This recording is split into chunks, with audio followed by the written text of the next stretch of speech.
Champions లాగా ఆడాం, champions అయ్యాం. Hello and welcome to cric chat Venkatesh. Champions ట్రోఫీలో ఆడిన ప్రతి మ్యాచ్ కన్విన్సింగ్గా గెలిచి మన టీం ఇండియా ట్రోఫీ గెలిచేసింది. నిన్న మొన్నటిదాకా ఐసీసీ ట్రోఫీస్ రావట్లేదు, సెమీఫైనల్లో ఓడిపోతున్నాం, ఫైనల్లో ఓడిపోతున్నాం అని చెప్పి డిసప్పాయింట్మెంట్స్, హార్ట్ బ్రేక్స్తో మనకి ఏడాదిలోపు మన టీం, ముఖ్యంగా మన కెప్టెన్ రోహిత్ శర్మ 2 ట్రోఫీలు గెలిపించి పెట్టాడు. 2 trophies with in a year. ఒక ఏడాది లోపలనే 2 ట్రోఫీలు గెలిచేసాం. పర్టికులర్లీ ఈ టోర్నమెంట్లో ప్రీ టోర్నమెంట్ ఫేవరెట్స్గా ఎంటర్ అయ్యి అదే రకమైన స్టైల్ మెయింటైన్ చేసి, అలాగే కన్విన్సింగ్గా ఆడి ప్రతి మ్యాచ్లో కూడా డామినేట్ చేసి, ఎక్కడ ఎలాంటి డౌట్ లేకుండా హ్యాపీగా గెలిచేసాం. ఈవెన్ T20 వరల్డ్ కప్ మనకి గెలిచినప్పుడు కూడా ఫైనల్లో మనకి కొన్ని హికప్స్ కనిపించినాయి. ఒక స్టేజ్లో ట్రోఫీ పోయిందనుకున్నాం. ఇక్కడ కూడా కొన్ని యాంగ్షియస్ మూమెంట్స్ లేకుండా లేదు. బట్ ఓవరాల్గా ఏంటంటే ఇండియా డామినేట్ చేశారు ప్రతి టీంని. మనకి ప్రెషర్ మ్యాచ్ అయిన పాకిస్తాన్ని ఓడించేసాం, న్యూజిలాండ్ని గ్రూప్లో ఓడించాం, ఫైనల్లో ఓడించాం, అండ్ సెమీఫైనల్లో మన బోగి టీం ఆస్ట్రేలియాని కూడా ఓడించేసాం. So this victory special special special.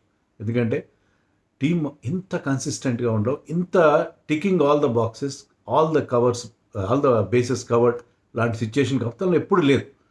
అందుకనే ఈ victory is very very very special అని నేను చెప్తాను. సో ఫైనల్లో ఎప్పటిలాగే టాస్ ఓడిపోయాం మనం. టాస్ ఓడిపోవడం అనేది, కానీ we have been keeping the toss out of the equation. మొదట బ్యాటింగ్ చేసినా, సెకండ్ బ్యాటింగ్ చేసినా గెలుస్తున్నాను. సో టాస్ ఓడిపోయినా సరే మన టీం గెలిచింది. So New Zealand started off very well. Rachin Ravindra the danger man, short మీద షాట్లు కొట్టడం చూసాం. కొంత లక్ కూడా కలిసి వచ్చింది. కొన్ని ఎడ్జ్లు పోయినాయి, కొన్ని క్యాచ్లు డ్రాప్ అయినాయి. Shreyas Iyer difficult chance drop చేశాడు. సో షమీ డ్రాప్ చేశాడు ఒక కార్టన్ బౌల్. థర్డ్ టైం అతను కార్టన్ బౌల్ డ్రాప్ చేయడం. But he was looking so good. But Varun చక్రవర్తిని చాలా ఎర్లీగా పవర్ ప్లేలో ఇంట్రొడ్యూస్ చేస్తే అతను ముఖ్యంగా విలింగ్ వికెట్ ఇచ్చాడు. టైట్ చేసి ఆ రన్ ఫ్లోని కాస్త కంట్రోల్ చేశాడు.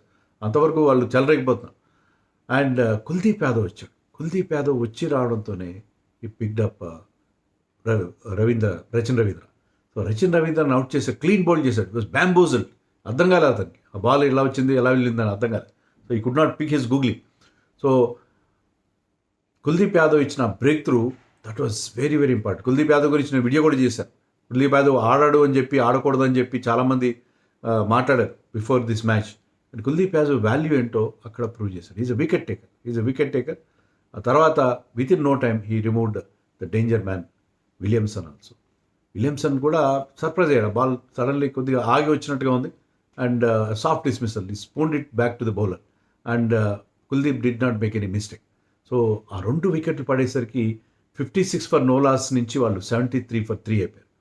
సో అక్కడ మనం డెఫినెట్గా ఆ స్టేజ్లో చాలా టాప్లో ఉన్నట్టుగా మనకు అనిపించింది. తర్వాత బ్యాట్స్మెన్ బాగానే ఆడారు. ఇప్పుడు Daryl Mitchell played well. Tom Latham ఎప్పటిలాగే టామ్ లేథమ్ని జడేజా అవుట్ చేశాడు. It's very difficult to sweep Jadeja.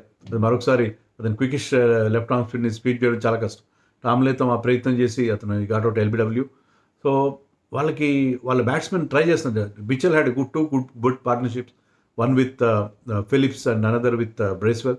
So Mitchell స్లోగా ఆడినా హీ మేడ్ 63 వాల్యుబుల్ రన్స్ అవి. అండ్ ఫిలిప్స్ తన స్టైల్లో ఆడతాడు, బిగ్ హిట్స్ కొడతాడు. బట్ వరుణ్ చక్రవర్తి స్పెషాలిటీ అది కదా. Varun Chakravarthy got rid of Phillips. So Varun Chakravarthy and Kuldeep Yadav, they are the wicket takers. But Axar and Jadeja bowled very very tightly. స్పిన్నర్స్కి హెల్ప్ డెఫినెట్గా ఉంది. బ్రహ్మాండమైన హెల్ప్ ఉంది. సెకండ్ హాఫ్లో ఇంకా ఎక్కువ హెల్ప్ ఉంది స్పిన్నర్స్కి యాక్చువల్లీ, ఫస్ట్ హాఫ్లో కంటే. బట్ స్పిన్నర్స్ చాలా బాగా బౌలింగ్ చేశారు. Fast bowlers went for runs. Shami in the second spell, Hardik in the first spell. So okay, spinners మాత్రం చాలా టైట్ బౌలింగ్ చేశారు. అక్షర్కి వికెట్ రాలేదు, కానీ ఈ bowled very very tightly. And so India manage to put them to 251. But Bracewell, before that Bracewell played wonderful నా. Bracewell బ్యాటింగ్లో ఇంతవరకు పెద్ద సక్సెస్ కాలేదు. Was bowling beautifully throughout the tournament. కానీ ఇక్కడ బ్యాటింగ్ కూడా చాలా బాగా చేశాడు. 53 రన్స్ చేశాడు, బిగ్ హిట్స్ కొట్టాడు. స్ట్రైక్ రేట్ కూడా 120 130 ఉంది అతను. చాలా ఇంపార్టెంట్ రన్స్ అతను చేశాడు. బ్రేస్వెల్ అక్కడ ఇన్నింగ్స్ ఆడకపోతే న్యూజిలాండ్ చాలా కష్టాల్లో ఉండేది. కానీ బ్రేస్వెల్ ఆడిన ఇన్నింగ్స్ వల్ల వాళ్ళకి ఒక రెస్పెక్టబుల్ స్కోర్ 251 వచ్చింది. 251 ఈజ్ ఓకే స్కోర్. అది మనం చేయొచ్చని మనకి చాలా కాన్ఫిడెంట్గా అనుకున్నాం. ఎందుకంటే మన టీంకి ఉన్న డెప్త్, మన బ్యాట్స్మెన్ అందరూ ఫామ్లో ఉన్నారు. మనం అనుకున్నట్టుగా ఓపెనింగ్ పార్ట్నర్షిప్ బాగా వస్తే సరిపోద్దని చెప్పి మనం ప్రివ్యూలో కూడా మాట్లాడుకున్నాం. సో అలాగే ఓపెనింగ్ పార్ట్నర్షిప్ బ్రహ్మాండంగా వచ్చింది. Rohit Sharma batted brilliant batting by hit man. సిక్స్లు కొట్టాడు, 3 భారీ సిక్స్లు కొట్టాడు. అంటే అన్నీ అతని పుల్ షాట్సే కాదు, డ్రైవ్స్తో సిక్స్లు కొట్టాడు. బ్యూటిఫుల్ షాట్స్ కొట్టాడు రోహిత్ శర్మ. Batted beautifully. శుభ్మన్ గిల్ అంత మంచి ఫ్లోలో కనబడలేదు, కానీ హీ గేవ్ కంపెనీ. సో ఇద్దరు కలిసి 105 రన్స్ యాడ్ చేశారు. సో ఆ స్టేజ్లో ఏమనిపించింది, ఇండియా క్రూజ్ మోడ్లో ఉంది, మెల్లగా హ్యాపీగా వెళ్ళిపోతారు విక్టరీకి, ఎలాంటి హికప్స్ ఉండవు, ఎలాంటి ఇబ్బందులు ఉండవు అని అనుకున్నాం మనం. కానీ క్రికెట్లో అలా ఉండదు కదా. క్రికెట్లో ఎప్పుడు మనం అనుకున్నట్టుగా జరగవు. So Shubman Gill got out a wonderful catch from once again from that man. గ్రావిటీని డిఫై చేసే, గ్రావిటీని ధిక్కరించే దట్ మ్యాన్ గ్లెన్ ఫిలిప్స్. ఈసారి గతంలో పక్కకి వెళ్ళబట్టి ఈసారి గాల్లోకి ఎగిరి చేత్తో ప్లకింగ్ ద యాపిల్, ఒక యాపిల్ కోసినట్టుగా అతను ఆ క్యాచ్ పట్టాడు. 1 సింగిల్ హ్యాండెడ్ క్యాచ్. ఆ క్యాచ్ స్టన్నింగ్ క్యాచ్తో మళ్ళీ మ్యాచ్ మలుపు తిరిగి శుభ్మన్ గిల్ చాలా ఫుల్ బ్లడెడ్ షాట్ అది. సో దాంతో మలుపు తిరిగింది. తర్వాత విరాట్ కోహ్లీ వచ్చి వెంటనే అవుట్ అయిపోయాడు, ఫ్లిక్ చేయబోయాడు, అది బాల్కు టర్న్ అయింది. అది మైకెల్ బ్రెస్వెల్ బౌలింగ్లో అతను కొట్టాడు, ఫార్మర్ ఆర్సీబీ కోహ్లీ. సో తర్వాత శ్రేయస్ అయ్యర్ కూడా could not get going. Shreyas Iyer కూడా స్పిన్ అవుతుంది ball.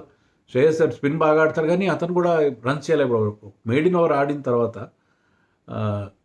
Rohit Sharma wanted to play big shot. Rachin Ravindra part timer కదా, కొంచెం ముందుకు వచ్చి ఆడదామని అనుకున్నాడు టు బ్రేక్ ద షాకిల్స్, కానీ అతను స్టంప్ అవుట్ అయిపోయాడు.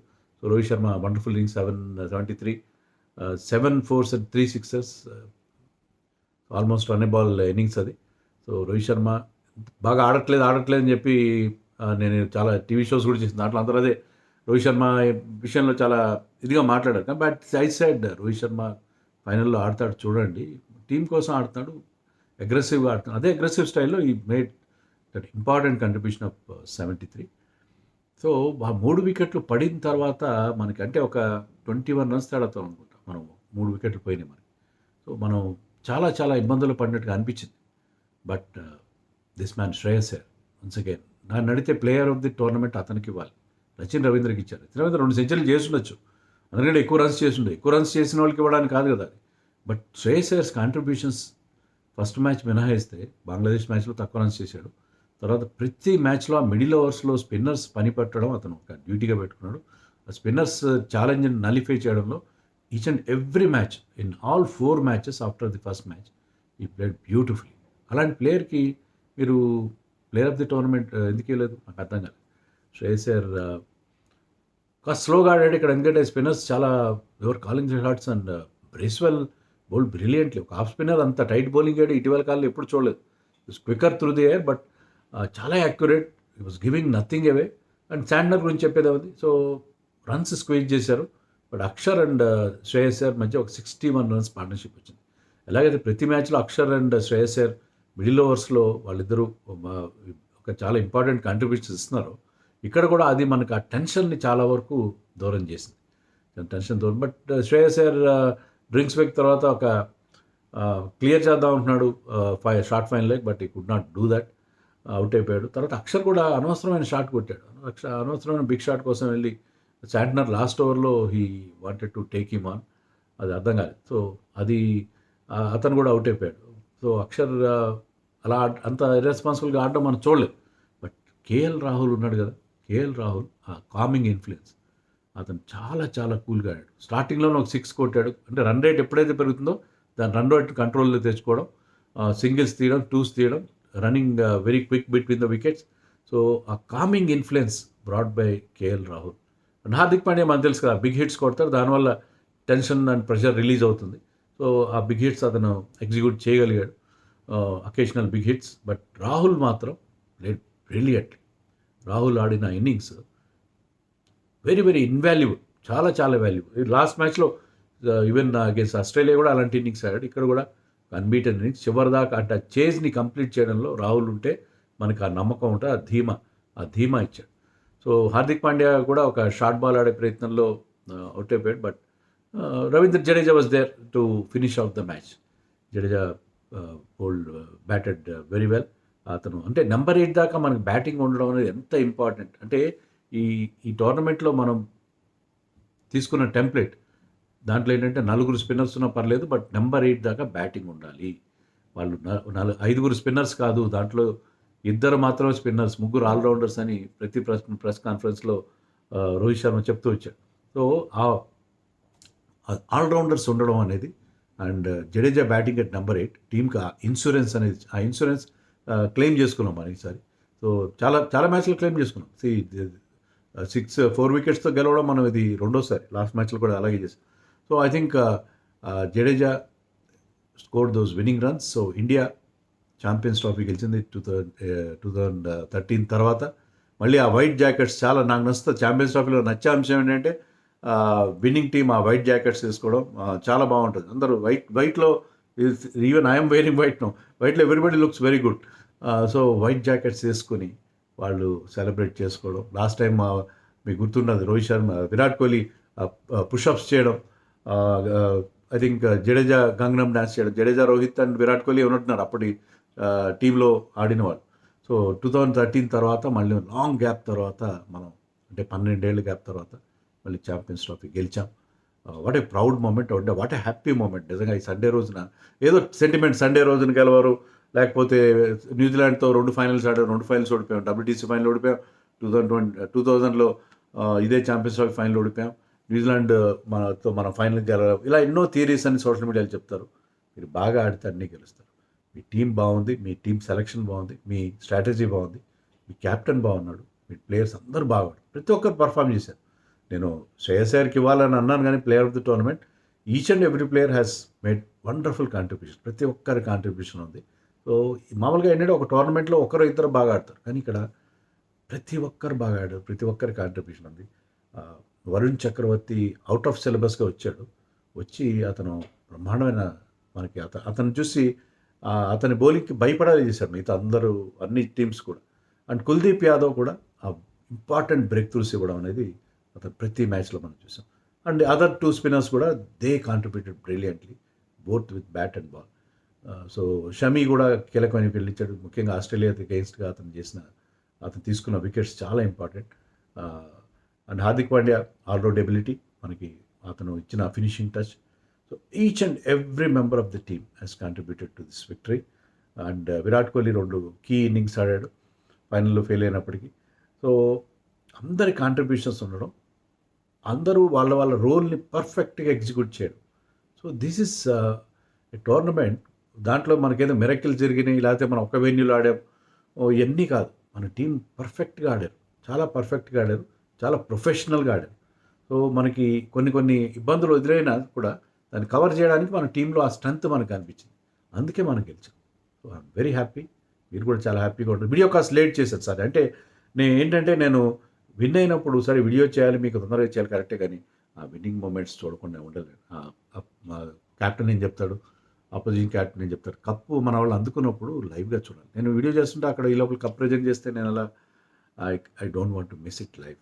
సో, నాకు అంటే as a basically I'm a cricket fan before anything. అసలు ఫ్యాన్గా ఆ ఫ్యాన్ మూమెంట్ నేను వదులుకోలేను కదా, అది కొంచెం లేట్ అయింది, క్షమించండి. But we all enjoyed. So, మనందరం కలిసి దీన్ని సెలబ్రేట్ చేసుకుని ఇంకా రేపు ఇంకా మాట్లాడుకుందాం ఈ విక్టరీ గురించి. ఇంకా ఎందుకు గెలిచాము, ఎలా గెలిచాము అనేది ఇంకా చాలాసార్లు మాట్లాడుకునే బోల్డ్ విషయాలని రేపు మాట్లాడుకుందాం.